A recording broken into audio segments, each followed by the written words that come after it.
Assalamualaikum warahmatullahi wabarakatuh.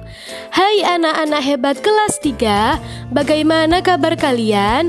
Semoga kalian semua dalam keadaan sehat walafiat. Sebelum kita memulai pembelajaran hari ini, marilah kita awali dengan membaca basmalah bersama-sama. Abatatha. Bismillahirrahmanirrahim. Baiklah anak-anak, hari ini kita akan belajar tema 8, subtema 3, pembelajaran 5 dan 6. Adapun tujuan pembelajaran kita hari ini adalah sebagai berikut. Nah anak-anak, Ustazah berharap nanti kalian dapat menentukan lambang atau simbol lalu lintas beserta artinya dengan tepat. Kemudian Ustazah juga berharap kalian dapat membedakan antara perilaku yang sesuai dan perilaku yang tidak sesuai dengan Bhinneka Tunggal Ika. Nah, yuk anak-anak, sekarang kita bahas materi yang sesuai dengan tujuan pembelajaran yang pertama. Anak-anak, masih ingatkah kalian minggu lalu kita telah membahas beberapa jenis rambu-rambu lalu lintas? Nah, jenis-jenis rambu-rambu lalu lintas antara lain yang pertama, rambu peringatan. Yang kedua, rambu larangan. Yang ketiga, rambu perintah. Dan yang keempat, rambu petunjuk. Nah, anak-anak, hari ini kita akan membahas rambu petunjuk. Apakah kalian sudah tahu apa itu rambu petunjuk? Jadi, rambu petunjuk adalah rambu lalu lintas yang berfungsi sebagai petunjuk arah atau tempat. Yuk kita bahas satu persatu. Rambu petunjuk arah. Salah satu contoh rambunya adalah seperti ini. Artinya, rambu ini merupakan rambu petunjuk arah atau jurusan ke suatu daerah. Nah, pada rambu tersebut, jika kita ke arah lurus, maka kita ke SD Irada. Di sini ada tanda panah yang menghadap ke atas. Kemudian, jika kita ke arah kanan, maka kita ke Taman Kota. Di sini ada tanda panah yang menghadap ke kanan. Kemudian, jika kita ke arah kiri, maka kita akan menuju Pasar Ikan. Di sini ada tanda panah yang menghadap ke kiri. Sekarang kita akan belajar rambu petunjuk tempat. Sekarang Ustazah akan menunjukkan kepada kalian beberapa rambu petunjuk tempat. Rambu yang pertama, artinya rambu ini menunjukkan tempat rumah sakit. Rambu yang kedua, artinya rambu ini menunjukkan tempat hotel atau motel. Kemudian rambu yang ketiga, artinya rambu ini menunjukkan tempat ibadah umat Islam. Kemudian rambu yang keempat, artinya rambu ini menunjukkan tempat ibadah umat Kristen. Rambu yang kelima, artinya rambu ini menunjukkan tempat rumah makan. Kemudian rambu yang keenam, artinya rambu ini menunjukkan tempat kedai kopi.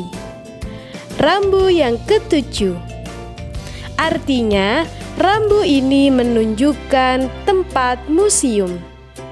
Rambu yang kedelapan, artinya rambu ini menunjukkan tempat pom bensin.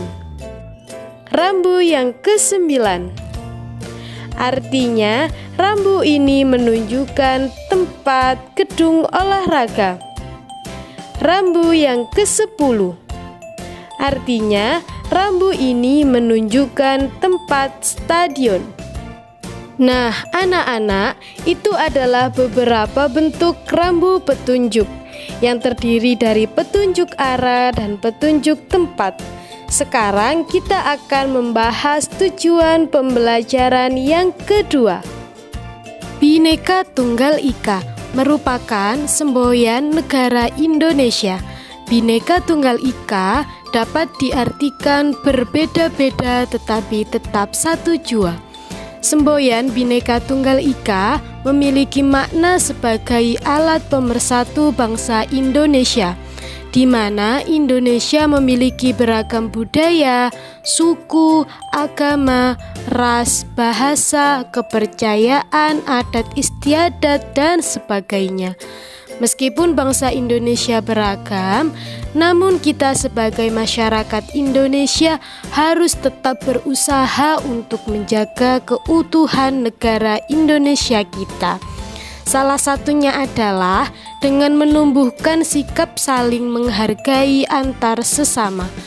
Berikut Ustazah akan memberikan beberapa contoh sikap yang termasuk saling menghargai dan tidak.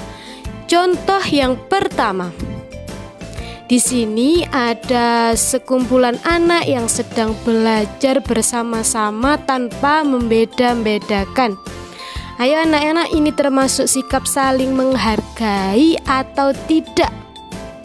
Ya, jawabannya adalah saling menghargai. Sekarang Ustazah akan berikan contoh yang kedua.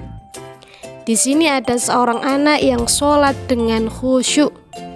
Ayo anak-anak, ini termasuk sikap saling menghargai atau tidak?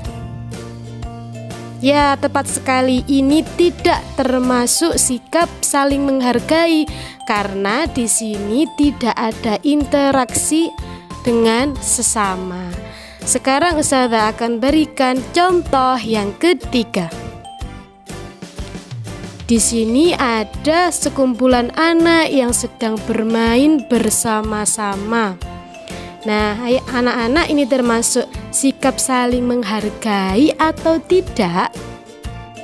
Ya, tepat sekali, ini termasuk contoh sikap saling menghargai tanpa membeda-bedakan ketika kita sedang bermain. Nah anak-anak, ini adalah materi yang kita bahas hari ini. Untuk mengecek pemahaman kalian, Ustazah akan memberikan beberapa tugas sebagai berikut. Ustazah minta tolong nanti hasil tugas kalian difoto dan dikirim ke wali kelas masing-masing untuk memperoleh penilaian. Anak-anak, jika ada yang masih belum difahami, Ustazah persilahkan untuk bertanya ke wali kelas masing-masing. Yuk kita akhiri pelajaran tematik hari ini dengan mengucapkan hamdalah bersama-sama. Abatatha, alhamdulillahi rabbil alamin. Ustazah akhiri, wassalamualaikum warahmatullahi wabarakatuh.